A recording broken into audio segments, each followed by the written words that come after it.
दोस्तों नमस्कार, बहुत स्वागत है आप सभी का प्रवचन डिजिटल पर और मैं हूं आपके साथ विजय रावत।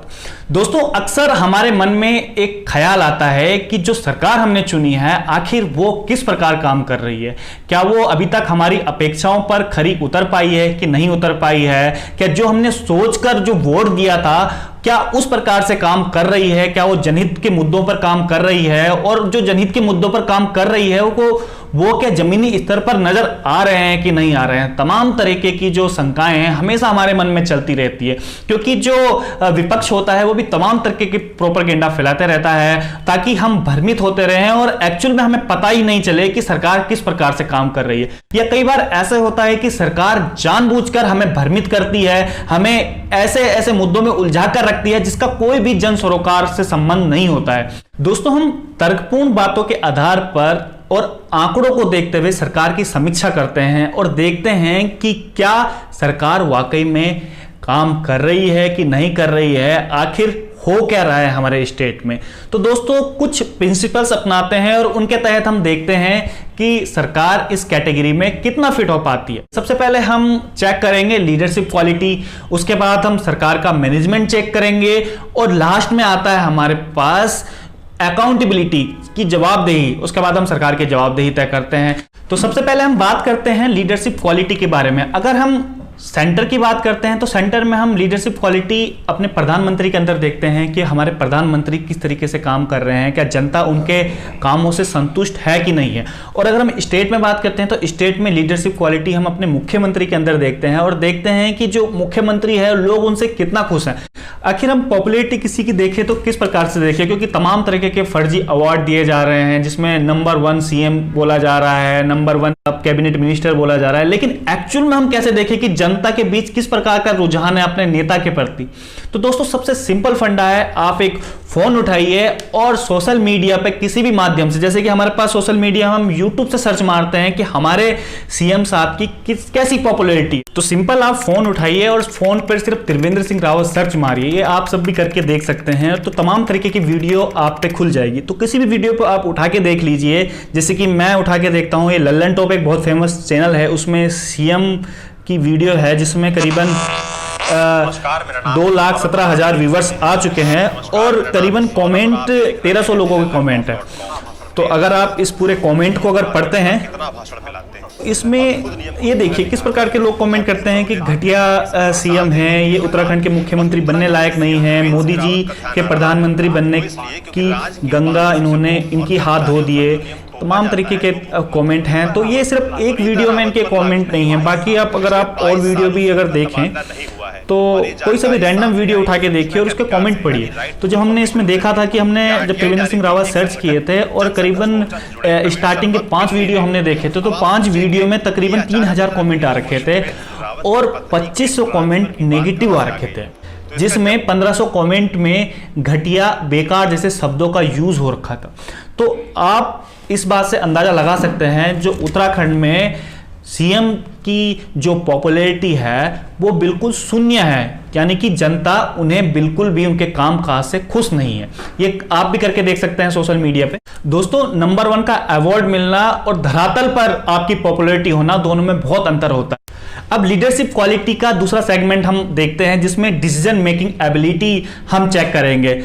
आखिर डिसीजन मेकिंग एबिलिटी कैसी है हमारे नेताओं के अंदर, क्योंकि बहुत बार ऐसा होता है कि कई बार ऐसे डिसीजन ले लिए जाते हैं जिस पर उनकी पॉपुलैरिटी पर खासा असर पड़ता है, लेकिन वो जनहित में लिए हुए निर्णय होते हैं। और सबसे बढ़िया बात यह है कि अगर आप में डिसीजन मेकिंग एबिलिटी है तो इसके अंतर्गत आपके पास कुछ चीज़ें और भी होनी चाहिए, जैसे सही संतुलन आपके पास होना चाहिए, आपकी तर्कशील सोच होनी चाहिए, सशक्त मन होना चाहिए और सबसे जो बड़ी बात है वो आत्मविश्वास होना चाहिए। तभी जाके आप किसी बड़े डिसीजन को ले सकते हैं। लेकिन उत्तराखंड में इससे बिल्कुल उलट है, क्योंकि यहाँ देखा गया है कि ज़्यादातर निर्णय या तो हम अपने पड़ोसी राज्य के जो सीएम साहब हैं उसको देखते हुए लेते हैं या फिर सेंटर से हमें आदेश आता है। ऐसा अभी तक कोई सा भी निर्णय हमारे त्रिवेंद्र सिंह रावत ने नहीं लिया है जिससे ये पता चल पाए कि उनकी जो डिसीजन मेकिंग एबिलिटी है वो सर्वगुण संपन्न है। क्योंकि कोरोना काल में हमने देखा होगा कि दर्जनों भर ऐसे निर्णय थे जो सुबह उन्होंने लिए और शाम को वापस ले लिए। प्रदेश का कोई मुख्यमंत्री इतना हतोत्साहित कैसे हो सकता है कि जो सुबह कोई निर्णय ले और शाम को वापस ले। तमाम तरीके के मेम्स भी इनके उसमें चलते रहे, जैसे कि आप ये देख रहे होंगे स्क्रीन पे कि भाई अगर जो सीएम अब निर्णय ले रहे हैं, पहले मां कसम खाइए, उसके बाद जो उनके निर्णय पे विश्वास लिया जाएगा। तो इस प्रकार की छवि इन्होंने बनाई है। तो जो डिसीजन मेकिंग एबिलिटी है वो भी त्रिवेंद्र सिंह रावत जो यहाँ के मुख्यमंत्री उनके अंदर भी देखने को बिल्कुल भी नहीं मिलती है। अब सरकार के मैनेजमेंट के ऊपर हम चर्चा करते हैं कि मैनेजमेंट सरकार का किस प्रकार से है। विगत 3.5 साल हो गए हैं सरकार को लगातार काम करते हुए, उसमें मैनेजमेंट का अगर हम असर देखेंगे तो सबसे पहले हम उत्तराखंड की ग्रोथ चेक करेंगे। अगर मैनेजमेंट अच्छा होगा तो बेसिक सी बात है कि उत्तराखंड की ग्रोथ रेट भी अच्छी होगी। आखिर ग्रोथ रेट हम कैसे चेक करें, तो उसके लिए सबसे पहले हम आर्थिक विकास हम देख लेते हैं कि उत्तराखंड जो आर्थिक विकास की दौड़ है उसमें कितनी उसने छलांग लगाई है। तो जो विकास दर है वो 2017 से 18 की हम बात करें तो 7.84 रही है। उसके बाद 18-19 की बात करें तो जो विकास दर है वो 6.87 रही है। और आप मजे की बात ये देखिए कि जो 19-20 की विकास दर है वो आर्थिक सर्वे का विकास अनुमान सरकार ने पेश ही नहीं किया, क्योंकि उस समय विकास दर 5.5 थी, ताकि जनता को हकीकत का पता नहीं चल पाए कि उत्तराखंड लगातार विकास दर में कितना पिछड़ रहा है। खैर अब तो 2020-21 चल रहा है, उसमें कोरोना का महासंकट आया है, तो अब तो इनके पास बहाना भी हो गया है विकास दर का। जब पूरे भारत देश की विकास दर -23.9% चल रही है तो उत्तराखंड की विकास दर की तो हम इसमें बात ही नहीं कर सकते हैं।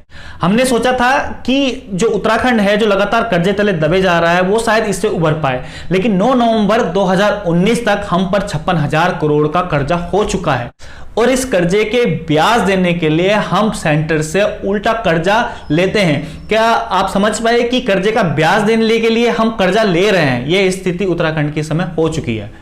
और हम ग्रोथ रेट की बात कर ही रहे हैं तो बेरोजगारी को हम कैसे छोड़ सकते हैं। जो एनएसओ की रिपोर्ट हमें बताती है कि जो बेरोजगारी दर है वो 14.2 हो चुकी है। इस रफ्तार से बेरोजगारी दर आगे बढ़ रही है, जिसमें अभी तक बाहर से आए हुए प्रवासी शामिल नहीं है। अगर इसमें शामिल अगर हम इसमें करें तो शायद जो विकास दर की जो रेट है इसमें 3-4% का इजाफा और हो जाएगा, जो 2017 की तुलना में 3 गुना है। यानी कि जब से सरकार बनी है उसकी तुलना में बेरोजगारी दर है वो 3 गुना बढ़ चुकी है। अब जो मैनेजमेंट की बात है उसमें सबसे बड़ी बात होती है कि जो हमारे एडमिनिस्ट्रेशंस हैं उनके साथ संबंध कैसे हैं, यानी कि उनके साथ कोऑर्डिनेशन किस प्रकार से सरकार काम कर रही है।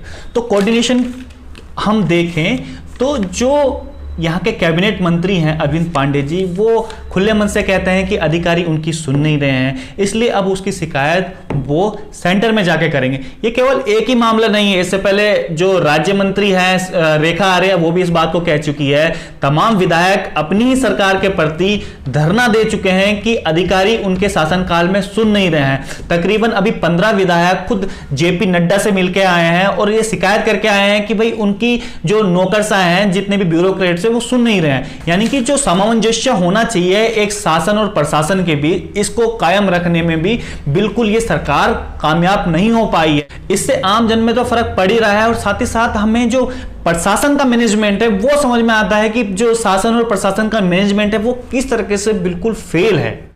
इसके तमाम कारण हो सकते हैं। खैर इन कारणों पर हम बाद में चर्चा करेंगे, बहुत लंबा विषय हो जाएगा कि आखिर जो सत्ता में बैठे हुए लोग हैं अधिकारी उनकी सुन क्यों नहीं रहे हैं। क्या नौकरशाही में खुद में फूट है या प्रशासन में फूट है, ये एक अलग विषय है, इस पर किसी और दिन चर्चा करेंगे।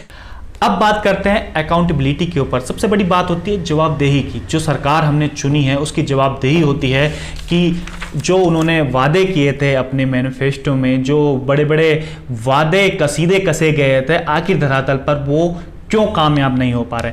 जवाबदेही की जब हम बात करते हैं तो सबसे पहले हमारे दिमाग में घोषणा पत्र घूमता है कि जो उन्होंने घोषणा पत्रों में वादे किए थे आखिर वो वादे 3.5 सालों में कहाँ पर हैं, क्या वो धरातल पर हैं कि नहीं है। इसके उलट में सरकार जवाब देती है कि अभी तक वो 85% अपनी घोषणाएं पूरी कर चुकी है। तो दोस्तों आप खुद ही अंदाजा लगा लीजिए, आप एक आम पब्लिक है, आप खुद ही कमेंट बॉक्स में भी बताइए कि क्या सरकार वाकई में अभी तक 85% घोषणाएं अपनी पूरी कर चुकी हैं जो उन्होंने 2017 में अपने वादे किए थे।